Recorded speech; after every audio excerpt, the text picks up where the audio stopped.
The Nerd and Tie podcast is, unsurprisingly, a part of the Nerd and Tie podcast network.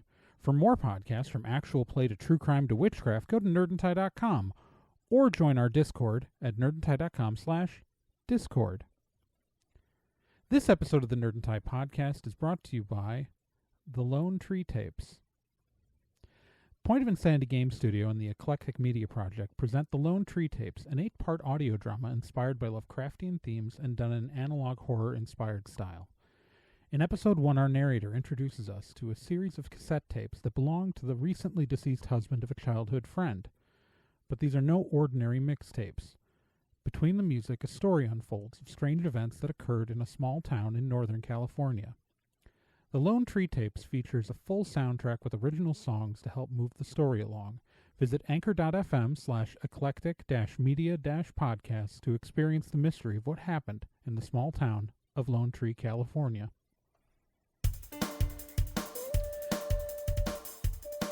Hey, would you like to sponsor Nerd and Tie? That's right, for just $20, we'd say your name here. We'd say how cool you are, and we'd compliment you on those kickin' jeans. Just go to nerdandtie.com, click on the sponsor button, and follow the rules. Or you can contribute to our legal fund by going to gofundme.com/nerdandtie. On this month's edition of Nerd and Tie, Anime Magic shut down by the hotel during a drag show. We get our first look at live-action Cowboy Bebop. The Evangelion Dub saga continues.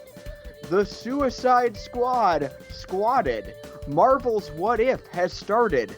Spider-Man has a new trailer. And the Vomit Hat Steve Challenge. All this and, well, all this on this month's Nerd and Tie. Ooh. Oh, yeah. Yeah, boy. I'm never saying that again. I'm sorry. I was about to. Wow. That came out of my mouth. It felt inappropriate as it happened, and I the wind right out of regret my it. sails. Ooh. Minute Oh, boy. 1 and we are off the rails. I would like Good to apologize to Good whatever start. community that offended, because it definitely offended me. Oof. Oof. All right. Offending someone is, of course, Trey Dorn. You got Look, if they aren't mad at me on TikTok yet, I don't know what I'm doing wrong. that's fair. Because they will And- definitely tell me when I do something wrong. And so far as I know, hasn't offended a large chunk of our listenership is Gen Proc. Oh, just wait. It'll happen. Just wait. I think It's we bound all to. we all do it now and then because I don't know, I probably hate something you love. I'm Nick Izumi. I'm excited to do the show this month, you guys. I think I feel like we have a fun lineup this month, aside from the first story, which is not particularly fun. But No. so I guess should we just plow right into that first story? Yeah, I 'Cause guess it's, we're gonna kind of have to. This has been a hard story to research. It's a doozy of a downer. So Anime Magic, for those of you who don't know, is a anime convention in the Chicago area. And it took place in the middle of August. And now we've made comments about how having an anime convention in the middle of a pandemic is not necessarily a good idea. They did require either vaccination or a negative test, and they did. I'm not sure about that. They did require masks, that I know. So I don't want to comment, but surprise, though, somehow they made it into our rundown for completely unrelated reasons to COVID. Surprise. It's bizarre. On the Saturday night of the convention, the Anime Magic had a drag show. And it was scheduled they had programming scheduled to go to 3 a.m, I think. And in the middle of the drag show, it was so I'm having a hard time piecing this together because the convention is has not issued an official statement. They have asked that people who have witnesses or anyone who has recordings of what happened at the convention send them stuff, but they haven't released an official statement of events. I reached out to them directly and asked for some stuff, and they just said that they don't have anything at this moment that they're ready to share with the press. So that's why, if you're wondering why there hasn't been like a news story on our website about this, it's because I don't have a ton of factual information to give, like, behind the reasoning. But so what happened was that during the drag show, it was announced that the hotel was effectively shutting down the event, and actually at one point said that if people did not leave, they would call the police, and the police would escort the attendees out. And the police did arrive, from what I'm told. However, they did not actually have to escort people out. People did leave on their own, and this happened during the middle of the drag show. There is a video of these events online, and I will link that in the show notes. There's a video from inside the drag show, and so you can actually watch what happened there, and the convention was allowed to continue on Sunday. Right, so like this isn't like DashCon where like they hadn't paid the hotel their money. This isn't like a situation where they were getting kicked out of the hotel actively. But the hotel, and we don't know if it's related to the content of the programming. Like, it happened to happen during the drag show at the hotel, but we don't know if, because there's been no official statement from any parties about this.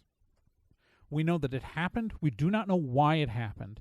If there were any events, if there was anything else happening in the hotel that could have caused this to, like, that could have prompted the hotel to shut this down, we literally have no idea. It doesn't. I mean, like, I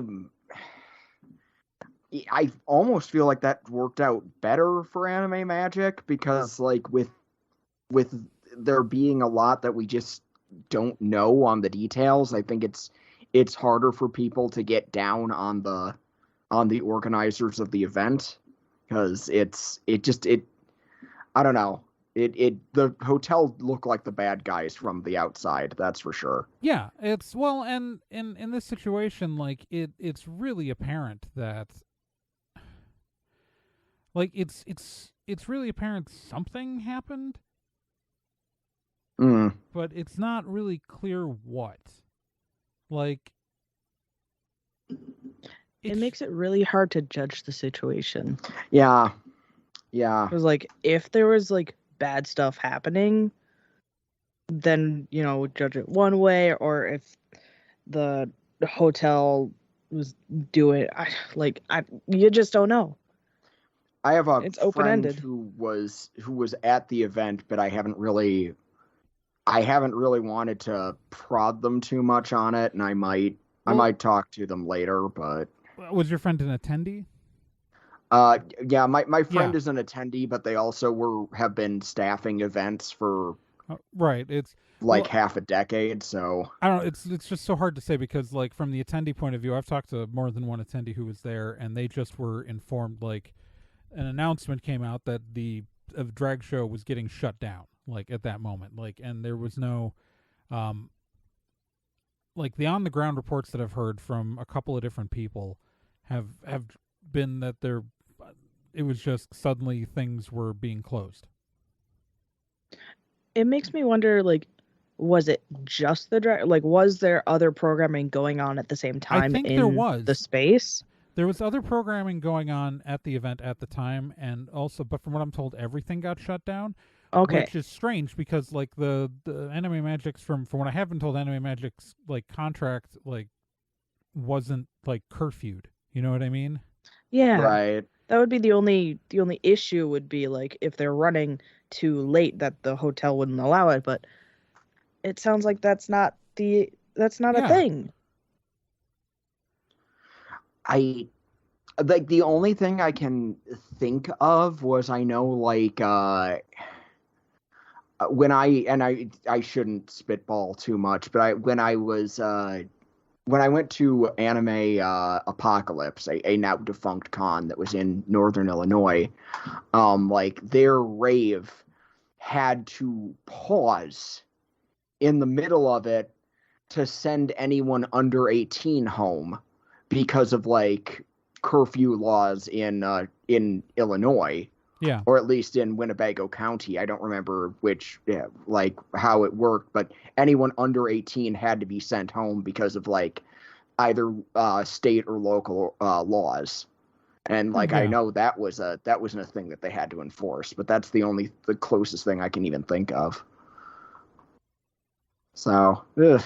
Yeah, it's a possibility, but until we get more information, it's anybody's guess. Yeah, but we needed to, so we needed to report on this because this was kind of a big deal that this happened. However, right, yeah, it's big news. We can't just not acknowledge it. Yeah, but the problem is just like,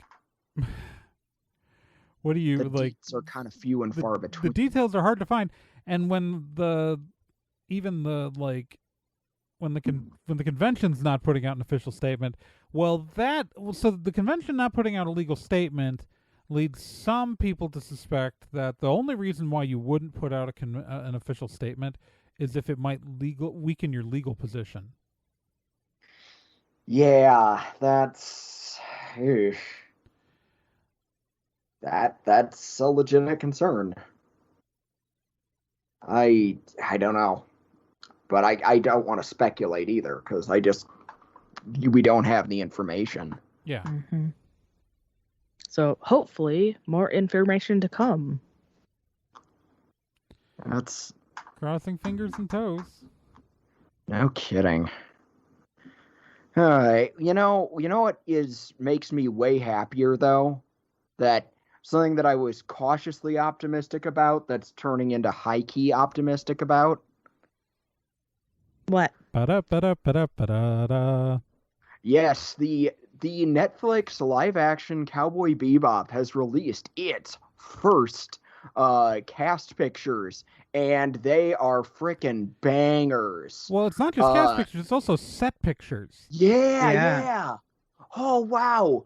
Like they didn't just nail. Like the set looks like the ship from the anime. Right. Absolutely beautiful. But like the cast are like beat perfect, great costuming, great great dog. We saw Ian a while ago. Yeah, we saw Ian a while ago. He's a good boy. Well, what I love about this costume is that so we've got John Cho as Spike is spot on, perfect Spike costume. Like it's amazing. Mustafa Shakir as Jet is literally like he walked off an animation cell. Yeah, and it's beautiful. And then Faye Valentine is wearing an outfit that makes sense to wear for a human being. Yes. And she's still got like the top. Right, well, she's still got the red jacket, the yellow top, and she's wearing shorts, but it's just that she's wearing the short shorts with the tights. Well, and they're not, or stockings. They're higher. They're much higher waisted, and much more sensible shorts that a human being would not feel terrible in color. And there's a lot more fabric on that yellow top in live action. But it's got the right cut. Well, no, but yeah, exactly right. It's the same cut. It is really you cool. feel like because the biggest. So my wife, like Krista, like really likes Cowboy Bebop. When I showed it, I only showed it to her last year. Okay. She had never seen it before, and I owned the box set, so we watched it. And she loved the series. She loved everything about it except for Faye Valentine's outfit. Because fair. It is often very exploitatively drawn, and depending on the episode, sometimes those shorts get way shorter than other episodes. And so oh, sorry, go ahead. Yeah, no, it corrects the only thing that I love Cowboy Bebop. I think it's a masterpiece of a series, but this corrects the only thing I didn't like about it. I even love No, go for it. Thing. I love that they didn't shy away from her just having purple hair. Like, not crappy wig purple hair, but like realistic-ish, looks like something that someone would dye their hair kind of purple hair. Dug that. A+. Go ahead, Gan. Oh, I was going to say, as far as her outfit and them, changing it up into like high-waisted stuff. High-waisted fashion is like pretty of this time. Yeah. Mm-hmm. And knowing Faye as the character, she's pretty fashion forward. She is literally extremely. Well, she's Like- but she's also literally of this time. I don't know what they're going to do with the timeline in this, because obviously they said this isn't going to be just like a direct straight remake. You know, it's going to be in the spirit of, but they're not going to just beat for beat everything. So like in the original series, like the Faye Valentine is literally of the time we are currently living in. Yeah. Mhm. So Right. like she would be wearing and be like unconsciously comfortable in, the outfit Right. they put her in. Yeah. It's very stylish and it's very sexy. Which is but it's everything practical, she is. which is Right. way more her character. It it looks like she'd actually be comfortable sitting down on a bench. Mm-hmm. And if I may say, with the set pieces, one thing that's very, very exciting, looking at the sets, looking at like one specific photo, there is a photo of Spike in a church. Oh yeah, no, And that is very exciting if you have seen Bebop and know the story. Yeah. Also, Ballad of Fallen Angels is just such a good episode, and yeah. Also, speaking of sexy and John Cho, oh my God, John Cho looks amazing as Spike. Like, I know I said it, but I was saying it when he was first cast. He's like, when you think of Spike, what is he? He's cool, he's skinny, he's funny, he's good at fights. What can John Cho do? Yep. Is he funny as hell? Yes. Can he fight? I've seen him in some good action sequences. Dude can fight. Does he look cool as hell? Hell yeah. This is ideal casting. I mean, so excited. I mean, I was kind of put in a little bit of a quandary because I saw how much you guys liked it, and then like I went and like looked at some of my other friends, and they were all like, "Oh, the lighting's not right. Oh, this looks like crap." Blah blah blah blah blah blah blah. And well, I'm you just need like, to ditch those friends. No, I'm just kidding. well, no, they have bad taste sometimes, and I disagree with them.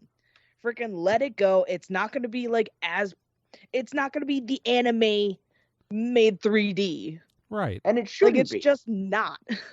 You have to let that go. Bebop is its own beautiful thing. Yeah. This is going to be something slightly different.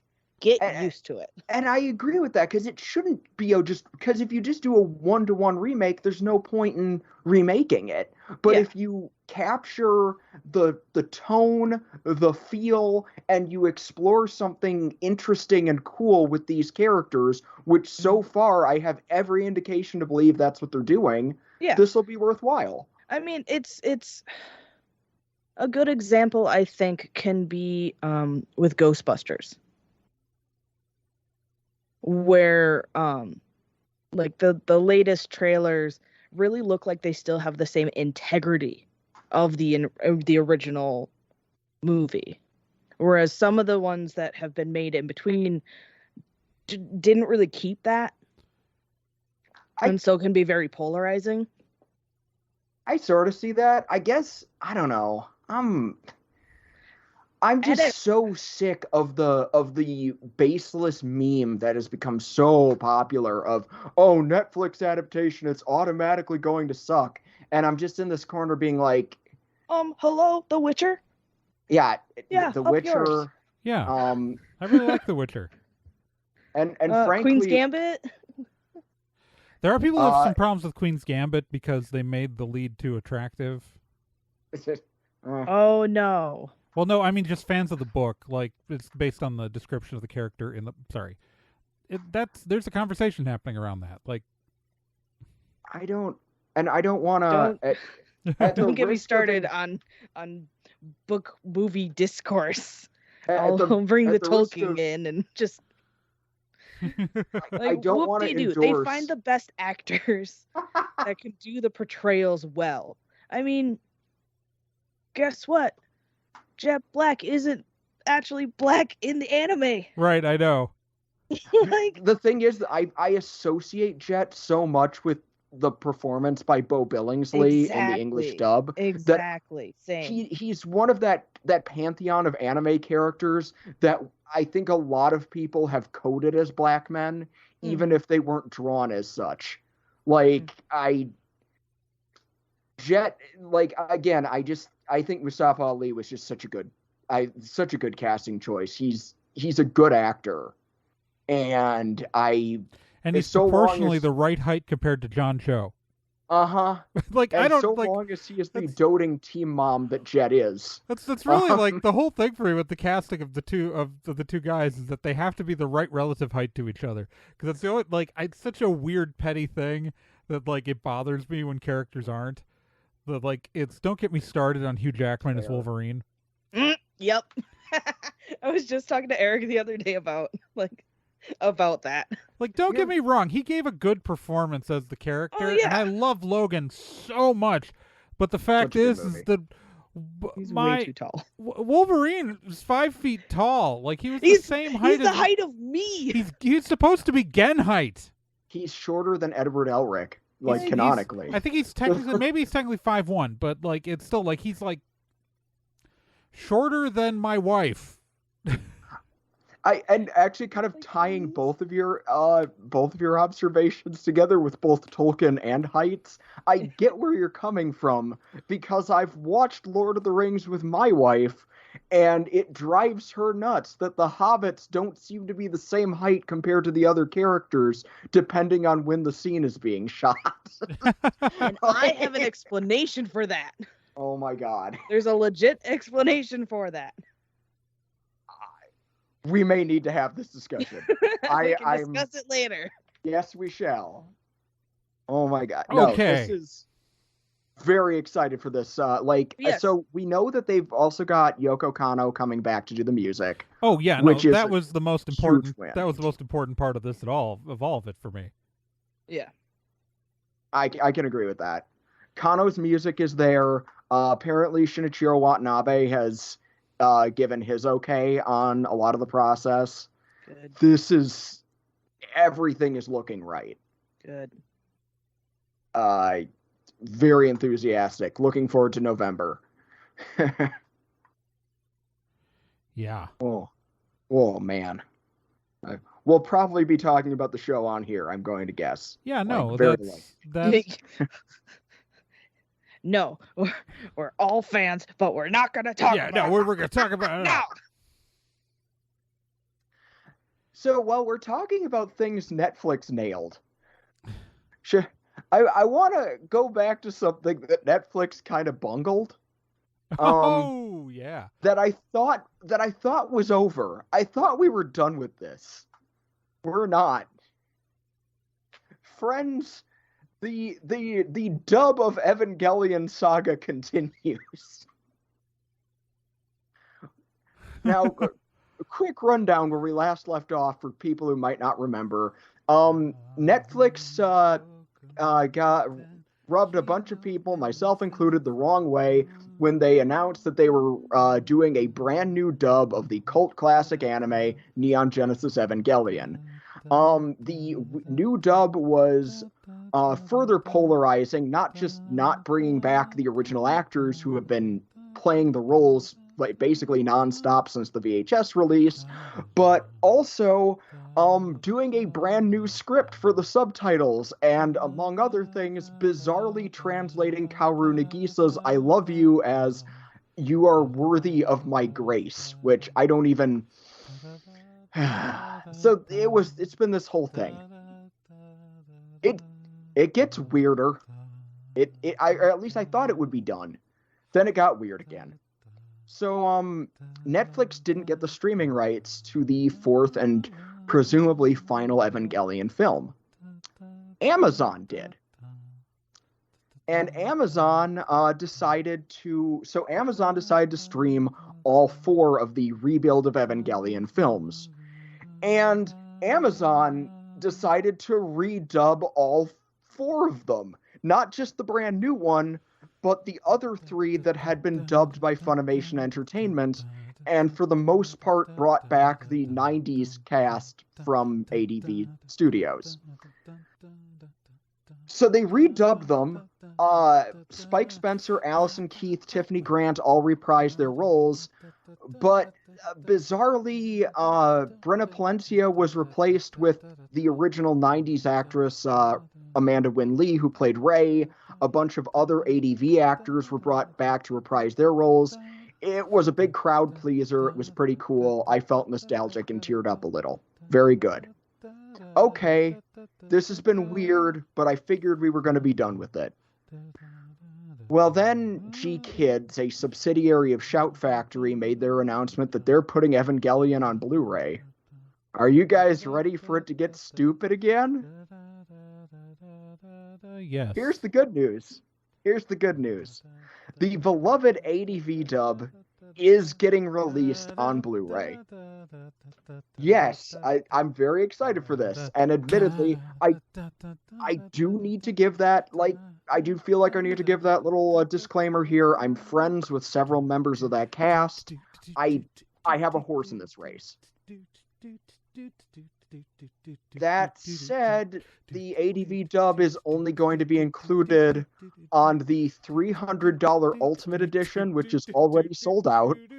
To be fair, if you want to get the DVD release with that cast, you're spending at least that right now. You're spending at least $300 right now, too. Yeah, so it's not great. Or there is the $175 Collector's Edition, which will include, once again, the ADV cast. Great. Okay, so $175 is the cheapest that you can get it for. Sorry. Yes, that's the cheapest you can get it if you want the original dub. Still less than those DVDs. You can get the series on rightstuffanime.com. You can get the complete TV series for about $45, $50. But it will only include the new Netflix dub and the Netflix subtitles. Fuck that version. Oh, sorry. Which is weird, right? This is such a strange. Why would you put the other version behind the paywall?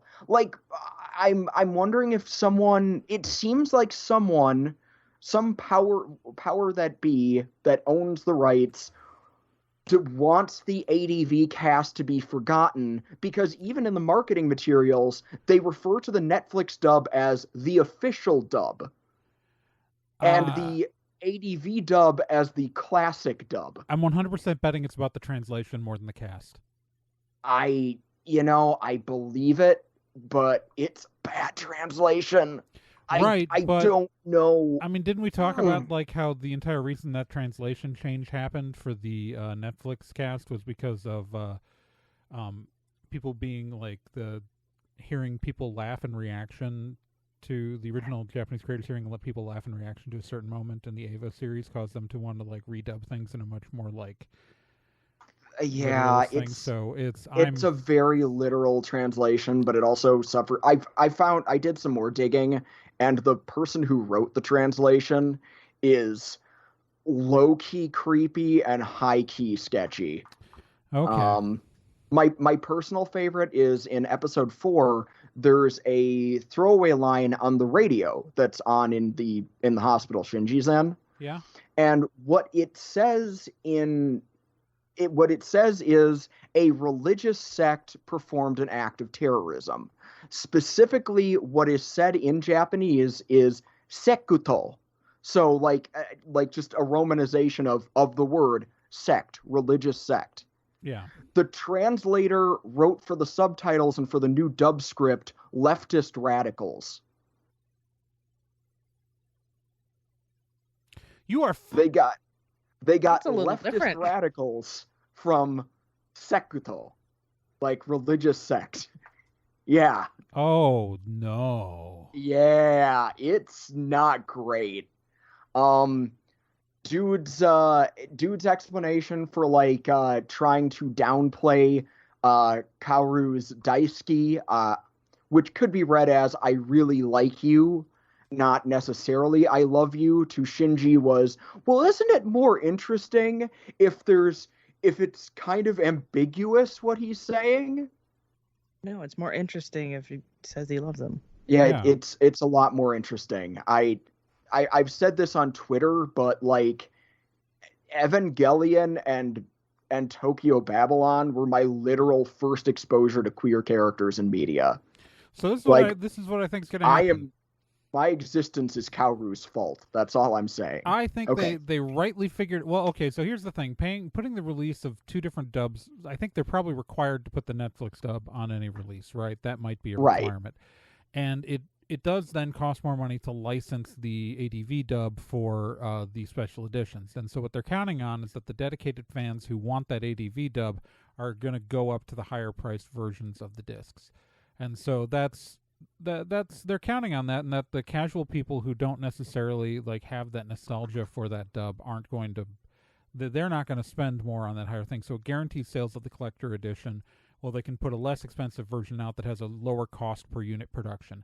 Now, it's entirely possible that, a year or two down the line, they come up with a less, like maybe a $60 version that still has the ADV dub on it, but not until long after they've sold out of these collector editions and these higher tier versions. So I think the reason, like the logistics for why the ADV dub is only going to be in the higher tier is 100% just and it has to be profit driven, because they got to pay to make the discs, and so they're counting on the hardcore fans being willing to spend more money on that, and that'll actually probably help subsidize the disc production. And I get that. It's just it's even funnier because like the rebuild films, which to properly understand you need to see the TV series anyway. There are 2 different dubs of them, but both of those dubs only have large portions of the ADV cast. So it's gonna be a cluster for someone who gets into this later and wants to watch it in English. That's a bummer to me. It's just a huge mess. Oh, also, I just want to dispel one more bizarre rumor that I've seen online while we're talking about licensing fees and that. So the new Blu-ray release will not include the song Fly Me to the Moon at all, just like the Netflix version. And I've seen some interesting speculation from people saying, oh, I bet ADV didn't even pay for the rights to the song in the first place. They 100% did.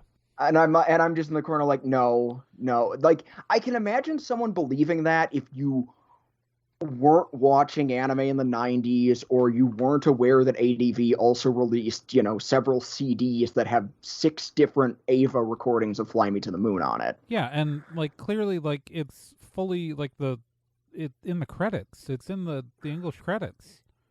The fact of the matter is, licensing of songs has gotten way more expensive, even just in the last 10 years. Oh yeah, no, it's you know what it is that it's so all those contracts that whatever ADV signed are way less expensive than what those same things would be now, and also just including streaming in those contracts, it makes everything more complicated. Like, I mean, you look at a lot of shows that had licensed soundtracks, had licensed songs as their theme songs. Like take Charmed is the big example, right? Charmed, the way the contract was structured, they had the Love Spit Love cover of the Smiths' How Soon Is Now, and a version of the song was originally a cover originally recorded for the Craft soundtrack. Yes, I know these things. I'm a witch. I can even tell you what scene in the Craft the song plays.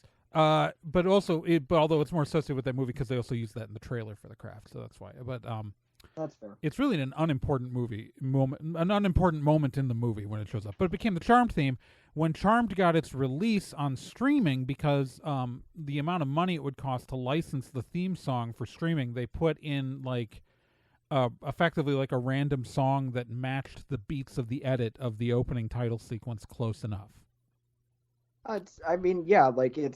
Charmed, Daria. And that's the opening several theme. Others. But importantly with Charmed, that's the opening theme. With Ava, this is the ending theme, and while it's true, as when growing, when I was in my 20s and we would be watching this with friends, we'd all sing along to the end theme because we're a bunch of nerds and we all like learned the Japanese lyrics to the opening thing well enough and we'd sing along as nerds. Because we were watching VHS, you can't skip intro. And you can't. Why would you? And when there's multiple episodes on a VHS tape, you play through those end credits. So yeah, it's I don't think it ruins the experience to lose Fly Me to the Moon, and I understand from a cost-saving measure why you would just go find a vintage copy of the ADV CD and hit play on it on your stereo. If you own a CD player, I guess. I'm realizing that I'm trying to think if I have something that I have CDs in my apartment, but I don't. Oh wait, that computer has an optical drive still. All right, I have something that can play CDs in my apartment. Oh, my Blu-ray players can play CDs. What am I talking about? I forget that they can do that. It's, yeah, I guess, as a film preservation person, it bums me out. I understand why, though. I see that it's just specifically that rumor of, oh, I bet they didn't even pay for it. It was the Wild West back then. No, it wasn't the Wild guys, West. It was, there were... It was very much the opposite of the Wild West. Also, I know it sounds like a fun, cute story, but the much more depressing truth of the matter is that global capitalism sucks and music licensing is horrifying and kind of gross. That's really the cause of this, not. Yeah, no, it's guys. Well, also, it wasn't the Wild West back. The fandom was the Wild West. Conventions were kind of the Wild West, but officially licensed commercial products weren't. Mm-hmm. You dummies. All right, so we should move on to the next story. Yeah. Indeed. Suicide Squad. The Suicide Squad. The is very the, and the and for important. I got lost there in the thes. 2016 Suicide Squad is an amazing movie because I don't know if there's a movie that I hate that much that has sequels that I love this much. Well, so the 2016 Suicide Squad is, watch the Folding Ideas video about editing and the Suicide Squad, because who knows if the original movie would have been any good if it was edited by the people who made it. Right? I don't have a whole lot of faith, looking at the material that was released. Well, that's true. This is Katana. She's got my back. It was that 2016 Suicide Squad was the biggest waste of Joel Kinnaman ever, and I really enjoyed his redemption in the new one, because I was yes, I saw the killing. I know this man can act. This movie was everything I wanted. It was vulgar, disgusting, and insanely funny. Yeah. Highly recommend it. Yeah, it's great. It's what you want out of a Suicide Squad movie, even if, clearly, Idris Elba's character is dead shot with the numbers filed off. I was gonna say, you can tell that decision to have him not be Deadshot was a decision that was made well after they were happy with the script. Yeah, yeah. Oh, look, this character also has a kid who he's trying to, do stuff for, and he's kind of the leader and black. Yeah, but he doesn't like Superman. He's not a Batman guy. So it's really different. Also, he has magic guns. I've said this before, and I'll say it again. No offense to Will Smith. I love Will Smith, but that's kind of the problem, is that I love Will Smith, and I kind of have trouble buying him as someone who kills people for money. And Idris Elba really gets into this role. You almost forget that he is one of the suavest mofos alive, because he is a lovable character, but he is a badass, scary character when he means to be. It was I liked Bloodsport a lot. He was a very cool character. Yeah. I like Idris Elba a lot, though. So honestly, I'll tell bonus. you though, I keep forgetting Bloodsport's name. Because he's not a character I was familiar with before the movie, right? Like, no, that's super fair. That's super fair. Like, I'm more familiar with Ratcatcher than I am with Bloodsport, okay? I had to wiki Bloodsport when the trailer came out. I'll put it that way. I was much more familiar with the Polka Dot Man, with Polka Dot Man. So, like, also Polka Dot Man, awesome. Ratcatcher 2, loved her. She was an excellent character. Oh no, I think she has mono. I'm just convinced of that. Like, they tried to play the lazy millennial, but it really just appears as though she has mono. Yeah, that's fair. No, I see that. John Cena was hilarious. John Cena's having a year. Between F9, which, I mean, he just played The Suicide Squad, and then Vacation Friends. Like, his 3 movies this summer, like, between The Suicide Squad and Vacation Friends, he's wasted in F9. Like you cast John Cena. He steals the show in Bumblebee. Like, yes, he does. He's great in that. He was just supposed to be like army guy, but he's so good in that movie. Oh, he's good in everything he does. That's why I was annoyed with F9, because like they had John Cena and they didn't use 90% of what John Cena can do on screen. Why would you? I'm sorry, John Cena's awesome. Like, what? Yeah, it's okay. He'll be able to do more once he becomes family again. I mean, technically, he kind of F9 spoilers. He's Vin Diesel's secret brother. Yeah, you just like that. The Toretto 3 kids are just don't make any genetic sense. Nope. No, that's okay. And and I just want to point out that Mia in the first Fast and the Furious refers to Dom as her only brother, and that's real fucking awkward. Because I watched all the Fast and the Furious movies right around the same time I watched F9, so I had the canon was fresh in my head. While I'm shouting out performances, big shout out once again to Margot Robbie for being manic. Oh my God, hilarious. And every movie her Harley Quinn is in, I end up loving her more and more. Oh yeah, hating 2016 Suicide Squad more and more. She's really good in 2016 Suicide Squad.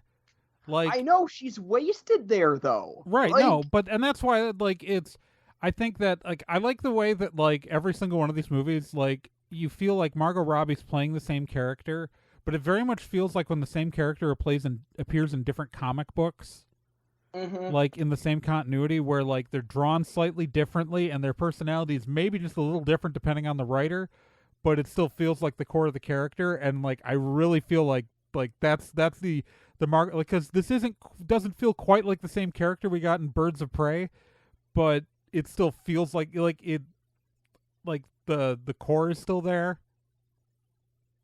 And also, she's just straight murdering people in this movie. Yeah, and it's fun. There is a action sequence of Harley blowing through a hotel full of goons, and like, I love the funhouse fight scene in Birds of Prey, and this one was even more fun in its just sheer level of ridiculous ultra-violence. It was so much fun.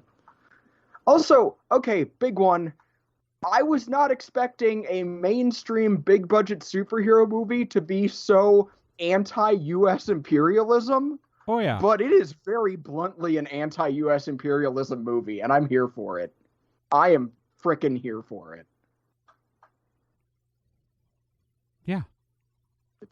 Yeah. It's a smart movie. It's a vulgar, gross movie, but it's also an extremely smart movie. There's so many good things. Please, go watch The Suicide Squad. It's really good. Okay. Yes, Gen specifically. Yeah, Gen specifically needs to watch The Suicide Squad. You will like it. There's some extremely gross stuff in it, but there's also some extremely cute Shark Man in it. Oh my God, Sylvester Stallone. Silent Hill series. Like, I'm okay with gross stuff. I just want to see. I do want to see like the voice sessions where Sylvester Stallone recorded those lines.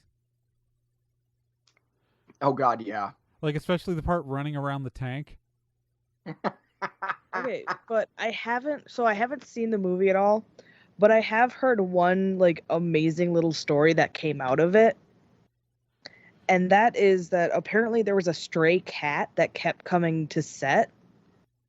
And the actor who played Polka Dot Man, I forget his name, adopted that cat. Oh, that's adorable. And there are pictures of him and the cat, and he's got a little Polka Dot Man costume for the cat. And it is the most adorable thing you've ever seen. I feel bad I can't remember his name because I have a friend who it's a small world after all, Chicago area friend, was an extra in The Dark Knight. And she apparently met the actor playing Polka Dot Man when they were filming that movie.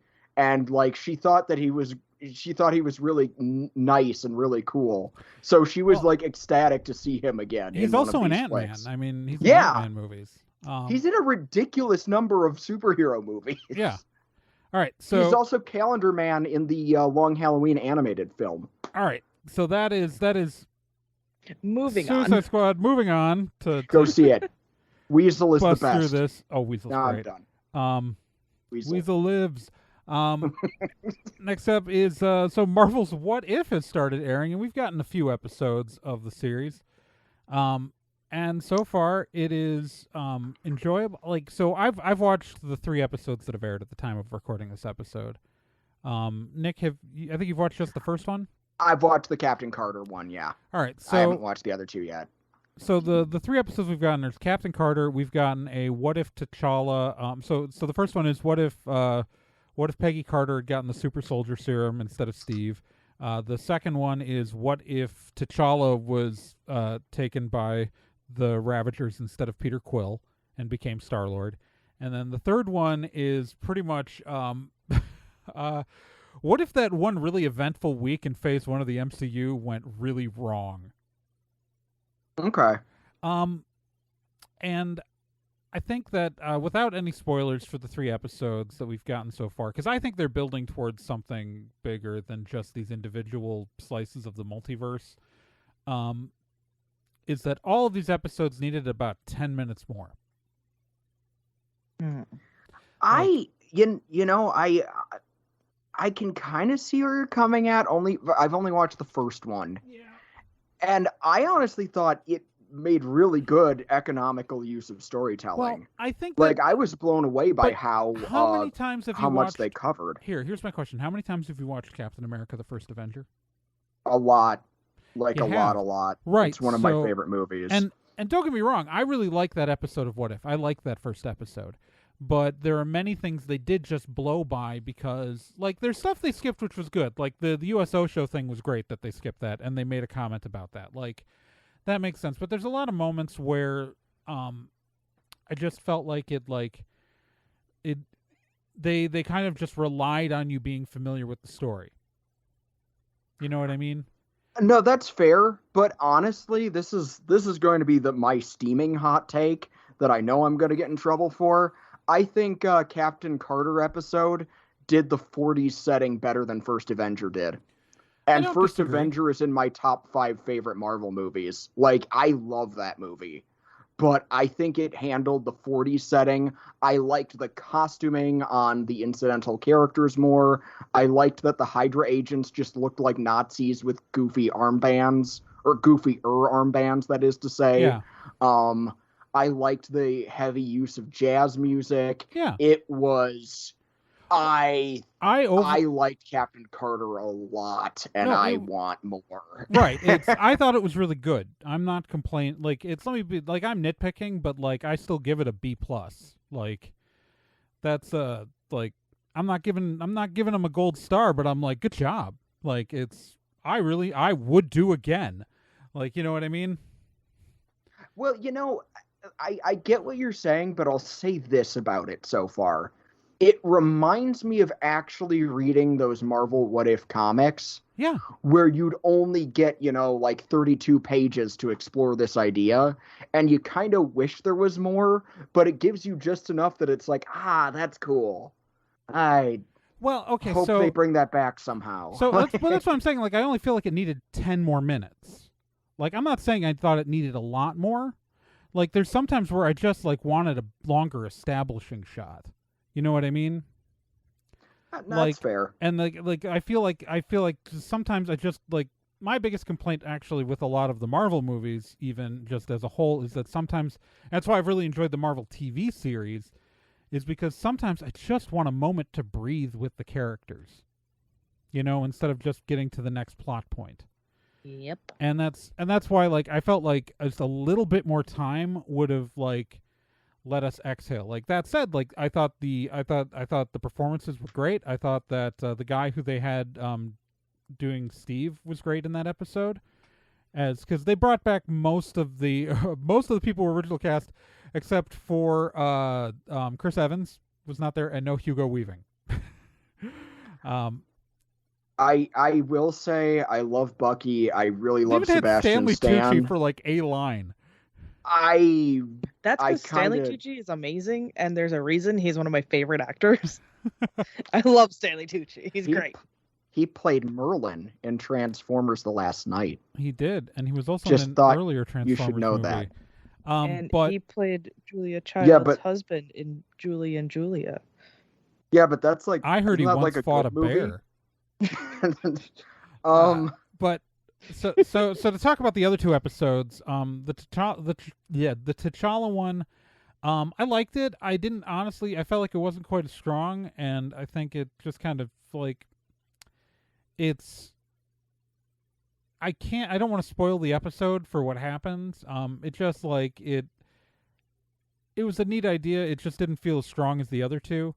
And then the third one is really the one that I felt needed, like, just, like, one or two more scenes, because it's presented like a mystery. But if you have not seen the Marvel movies, you would never figure out the mystery. Like, part of the joy of watching something that's like a mystery unfold on a show is trying to put together the pieces of the puzzle, right? Mm-hmm. There is a reveal near the end of the episode that explains what's happening, and it makes sense if you've seen Marvel movies that literally take place after the movies that you are watching, like, that this is replacing in whatever timeline this is, right?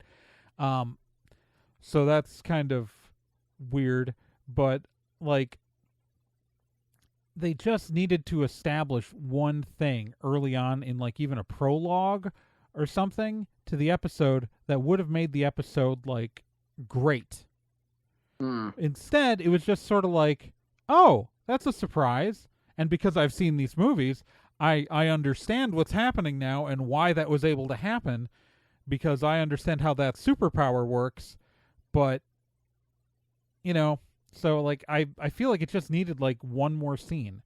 I feel like so far, I guess I didn't really, like, I didn't have that problem with episode 2, but episode 1 and 3, for different reasons, like, episode 1, I wanted just a little more time to breathe with the characters, and then episode 3 just needed that one more scene for the way the plot was driven. See, I'm kind of, I've only have the first episode to work from, but I almost feel the opposite. Like, I when it finished, I was blown away that it was only 33 minutes long. Like, I felt like it was a lot longer, but, like, in a good way, not like I felt like it was dragging. I was just blown away by how much ground they covered. And I want to be clear that, like, I'm not, like, I liked all 3 episodes, and I enjoyed them. I just instinctively nitpick all media. Okay? For the listener, I want to be clear. This is a positive review. This is a positive review. I enjoy the thing. Because I enjoy things about a fractured multiverse, which is everything that Marvel is doing right now, is either fractured multiverse or just, I guess, Sam and Bucky minding their own business. You know who else is joining the fractured multiverse? What is it? My buddy, my hero, Peter Spiderman. Ba-da-ba, ba-da-ba, ba-da-ba, ba-da-ba-da-ba. That's his name, right? Peter Spiderman. Spider-Man, yes. Spider-Man has a giant robot in Japan. That show's awesome. Emissary of Hell Spider-Man is amazing. Oh, and you should all love him. There will be no Leo Pardon in this movie. The trailer dropped for Spider-Man No Way Home. After it leaked. After everyone whined about it. 4 months. Sorry, just... And so Sony went, okay, since the trailer's leaked, we may as well put out the trailer. And it sure looks like I love Doctor Strange in a puffy coat with the cape over it. I adore that. He's just got like modern clothes on and then just like cape. I hope I see people cosplaying that version of him. I want that so much. I think that's the perfect cosplay for like a Daisho Con or something like that in November. Yeah. Yes. Wisconsin November convention, that's the perfect cosplay for that. I don't know, like the Daisho Con's not happening this year, but or like an EverCon, which is in January in Wisconsin. Like one of these like conventions where you don't find anybody. Most cosplayers are staying in the hotel. If people aren't staying in the hotel, they're not going to cosplay because they've got to bring a coat. I'm not saying that one Daisho where I wasn't staying at the hotel, I brought sweats that I could wear over my thoughty cosplay.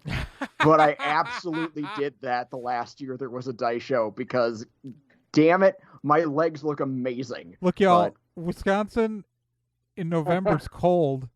Extremely. That's I don't why recommend. I just wear Kigus. I just bring a bunch of Kigus to Daisho and just wear those. And I don't stay in the hotel when I would go there. I'd stay at like a nearby hotel because it took less time to drive to the convention part of the center from my hotel than it would have taken to walk from the attached hotel to the convention. That's just time saving. Spider-Man. Spiderman. Alfred Molina also featuring the cock. Wait, nope. What? What? I was trying to make Doc Ock sound funny, but that was bad. Yeah, no. There's my offensive moment. I got really confused. I gonna have to put on the explicit flag, apparently. What, we haven't said swears yet? Well, I know, but I think I can get away with it. Kind of avoided it. I know. I dropped an F-bomb earlier. Oh, that's right. You did. Flippity flapjacks, you guys. Oh, we could fix that. So, don't get Apple mad at me. I'll try not to. I'll try not to offend Apple.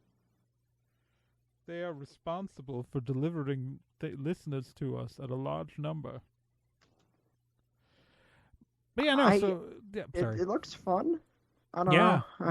We get a DH Doc Ock, which looks fantastic in the trailer. At least we see a pumpkin bomb. So we're getting a lot of stuff. It's kind of weird that all the Spider-Man stuff between we already had Into the Spider-Verse. Yeah, because that's the thing I'm worried about is on one hand is it's like we already got Into the Spider-Verse, which is probably my favorite comic book movie ever. It's the best Spider-Man movie. Yeah, hands down. And trying to recreate that is not a good idea. Well, they're like, hey, that was a really good movie, and then the other Spider-Man movie everyone likes is Spider-Man 2. So let's put our jelly and our peanut butter and forget that we're supposed to also put it on bread and not just throw it in a big ball and shove it down your throat. Yeah, that's kind of what I'm worried about, I guess. What I'm very curious about is who they're gonna choose for, or who they've chosen for Green Goblin, and something I don't. Did they get Defoe back? I think it's Defoe. I know it's not Franco, for sure. Because if it's Defoe, when I first watched Spider-Man 2 with his Green You mean Goblin. Spider-Man 1? Spider-Man 1, thank you. Sorry. It's I know it's no, my I fault. get them said, confused because yeah. there's 16 of them. Right at this point, I don't know. There's this is only going to be our second Spider-Man 3. That's true. No, his performance gave me nightmares when I was little. Okay, but like, but wait, we're getting like, we're gonna get Jamie Foxx is playing Electro in this also, so we're gonna get the villains for both Spider-Man 2s in Spider-Man in the third Spider-Man, and not like it, but none of those Spider-Man 3 villains. I'm wondering if we're gonna get like what would be a fun idea would be, and like I know there were the rumors that maybe Toby and Andrew might show up, and if they do, I mean, cool, I guess. But I really would dig like Sinister Six, but it's like multiversal. Right? No, that's Sinister Six. That's what I want. Like it's like I'm fine with the multiverse of villains showing up to a degree. I don't need other Spider-Mans. I have a whole other movie franchise for multiple Spider-Mans. Yeah, for other Spider-Men, yeah. But like if we get a Sinister Six that's just like, the worst of the multiverse, that would be a lot of fun. All right. Yeah. Do we have any other thoughts about the Spider-Man trailer before we move on? Because we've hit the hour mark. I can't wait for J. Jonah Jameson again. I'm really excited for J. Jonah Jameson again. That's my big thing. More... I want J.K. Simmons in all my nerd properties. It always makes me happy. Agreed. Any other thoughts from Gen? I hope Willem isn't as scary as last time. He will be in your nightmares. He will be clawing at your subconscious. And with heart gets you, man. With that, it's time to move on to the Vomit Hat Steve Challenge. The Vomit Hat Steve Challenge is the part of the show where I read part of a book and the challenge to you, dear listeners, to guess what book I'm reading. If you guess correctly, you get included in the Hall of Awesome. The benefits of the Hall of Awesome are as follows. 1, I read your name aloud every episode. 2, we put your name on a hidden page on the website that you can find if you dig hard enough. And 3, I think of you fondly in the moments that we are apart. The current members of the Hall of Awesome are as follows. Archimide, Zero, Reina Innocenti, Cheesy McDamn, Krista, Slithery, Shameless Otaku, The Random Ramblings Band, Corfant, Capito, Chris Graham, Lily Source, Paper Godzilla, Cavsy, The Minnesota Librarian, Sean Orange, Keith Suzuo, Sakura Sunset, Joel Kreisman, Patrick Delahanty, Wonderland Hearts, and Megsy Sass Council. The current book I am reading, I will now select a random passage from. Justice had to be seen to be done, so he'd see it done up good and proper. If you know what book that's from, go to nerdandtie.com/contact, click on the Form Me form, and fill it out and tell us. Or if you have any thoughts, dreams, hopes, nightmares that you want to share to us, tell us, does Willem Dafoe freak you out? Just put that in the form too and tell them. We might read it aloud on an episode if we felt like it, dreamt of it, thought of it, did things with it while printed out and folded into unique origami shapes. You don't know. Send it to me psychically. No, don't send it. If you send it to them cyclically, it ain't going to go anywhere. I might get it, You get very little, my friend. Oh, that's mean. I'm sorry. I appreciate you. It's okay. I don't know. I might like a small little nick to put in my pocket and carry with me. I make no promises that I can, do that. But if I can, it's going to be, really obnoxious. see, again, it wouldn't be a little Nick, though, because Nick more, Celeste. Right. I like that. That was a terrible joke that, most of our listeners aren't going to get. But I'm out on all my platforms. I used the other name there too. So whatever. Right, I know, but that doesn't mean that any of our listeners are paying attention. We should probably get out of here. Yep. Thank you for stopping in with us another month. I'm Nick Izumi. I'm Trey Dorn. My cat turned 10 years old last weekend. I'm getting proc. All right, and remember, you can subscribe to this show on Apple Podcasts, on Google Podcasts, on Spotify, on Stitcher, anywhere that podcasts can be subscribed to, and you rate and review us on Apple Podcasts. That would be super nice of you because that helps improve us in algorithms and stuff, and that would just be neat. You can follow the show on social media. We're at Nerd and Tie on Twitter. We are nerdandtie.tumblr.com, and we are at whatever, facebook.com/nerdandtie, whatever. I don't know, it's cool if you like the page or something. Remember, we are a part of the Nerd and Tie Podcast Network. There's a lot of other great shows on the network. Let's Be Legendary just finished their 3rd season of it's a 5th edition Let's Play show, actual play show, not Let's Play. Words come out of my mouth. Actual play show set in kind of a Weird West setting, and that's really fun. The Meat Grinder ended this month, the 1st season of it. All 9 episodes are up of the 1st season of The Meat Grinder, and we're happy to announce The Meat Grinder we're producing a 2nd season where even more people can die. And you can find more at nerdandtie.com/meatgrinder for that. Remember, you can support the show financially by sponsoring an episode by going to the website and clicking on sponsor and sponsor our shows right up at top. Remember that other stuff. We have a legal fund that you can support at gofundme.com/nerdandtie. Remember that I have a Patreon at patreon.com/TREGORN. Nick's got a Patreon at patreon.com/NickIzumi. Again, it's just super cool, but you can also buy stuff with Ocelot Dude Designs. Go buy that. Remember, this episode is sponsored by the Lone Tree Tapes, which you can find more information at anchor.fm/eclectic-media-podcast. That's not a Nerd and Tie thing, but they are the kind people who are sponsored this episode of this podcast, so that's the thing that we should mention. Probably going to listen to that after we're done with this, actually. That sounds pretty cool. Yeah, so remember, in your heart, in your mind, in your soul, in the place that you go deep at night when you're trying to figure out if those deer are really out to get you, we'll be there, hiding with you, also terrified of those deer. Keep on spocking in the free world? You got it. The deer are out to get us, and we're all in this together. We're all in this together. Follow me on TikTok. Happy birthday, Bam! All of everything. Evangelion was a mistake. I'm saying it. That's my hot take. Right. That's my hot take to leave you all with. Evangelion was a mistake. It was a mistake. Anime was a mistake in general.